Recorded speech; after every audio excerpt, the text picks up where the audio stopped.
Hey nature lovers, today we are taking a look at a plant that we talked about in our box elder video, and we're going to talk about it again today in a lot more detail because I realized I've never done a video on it. So let's get into it. So this is poison ivy, and this is I want to say atypical, but it's not really atypical. This is poison ivy, and it's growing up in sort of a shrub, I guess you could call it. So let's jump into it. So we of course know that poison ivy is famous for that saying, leaflets 3, let it be, leave alone, whatever, berries white, poisonous sight. In fact, I don't know of any edible berry that is white. And there could be, and I just am not aware of it. So you can tell poison ivy because where the leaflets connect is red. Poison ivy can climb trees as a vine. It can be found on the ground, or again in this case as a shrub. The leaves may be reddish in color and will then turn to greenish as they get older. The flowers will appear in the spring, and they're a greenish color. In fact, if we come over here, I'm watching my feet. I pointed out to you earlier, this plant actually has flowers on it. Let me enlarge that so you can see, maybe. They're not open yet, but those are flowers. Those flowers are going to give way to white berries in late summer to early fall. And they can actually remain on the plants throughout the winter. Poison ivy can be found throughout the United States. It can be found in 3 states, mainly California, Alaska, and Hawaii. That doesn't mean that California doesn't have poison oak, because it could. The stem that connects the leaves to the actual stem itself tends to be very short. I was told that this is not poison ivy, that it's it left me box elder. I'm pretty sure it is poison ivy, and I am not touching it in order to find out. So we'll go with it being poison ivy. The leaflets can have smooth edges, they can have lobes, or they can be toothed. And this one has some lobes and a little bit of toothiness.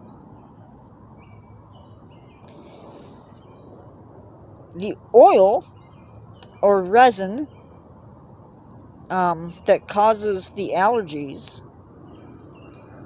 in people is called urushiol. I will put it in the description and into the video when I'm ready to, as I edit. It is found on the stems, the leaves, and the roots. That being said, if you touch the vine in the winter, you can contract the oil, the resin. You can contract a rash from it. And we'll talk more about that later as we go through. This chemical can come off on our skin, our clothes, our pets, and anything else that touches it. It's very important that if you do come into contact with poison ivy, or you even think that you've come into contact with poison ivy, that you immediately wash with soap and water, and that will decrease your possible reaction. and you may not even get a reaction from it. Again, pets can pass the resin onto you, and you can develop a rash from that. So also it's important to wash your pets if they come into contact with it. Clothes will need to be washed, shoes need to be washed, the whole deal. Again, you can get poison ivy by coming into contact with the stem or the vine, even in winter. It can climb trees, it can climb fences, buildings, you name it. In the fall, poison ivy, like trees, will change their color. That is, the leaves. They can be red, orange, or yellow. And in the winter, again, the only sign of poison ivy on a tree is going to be its hairy stem. And those hairs are basically little rootlets that help it climb. Again, touching the vine during the winter will give you poison ivy. The berries develop in the summer, as previously mentioned, and may remain again on the plants in the winter. And I don't think this needs to be said, but I'm going to say it anyway. These berries are not edible. Never. Oh, wait. Go back. You may see birds eating the berries, but for humans, they are a big no. A very big no.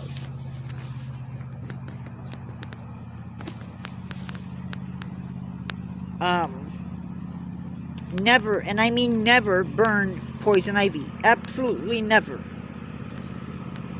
It is bad news if you inhale smoke that contains this oil or this resin.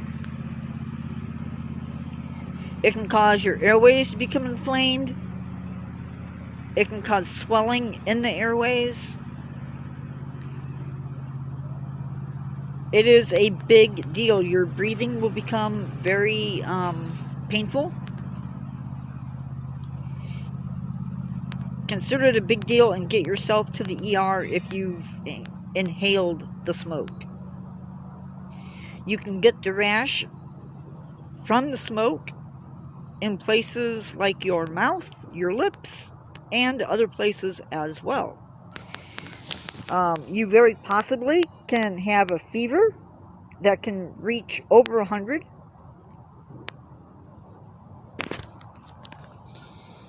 The rash can take 24 to 48 hours to develop, and it can literally last for weeks.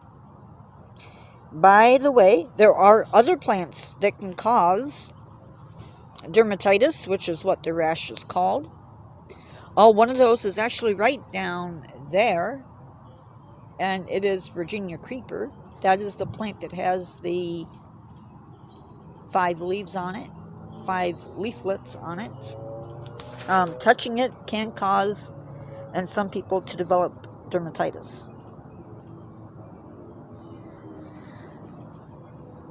And you can check out a video on that. It should appear above the bottom of your screen.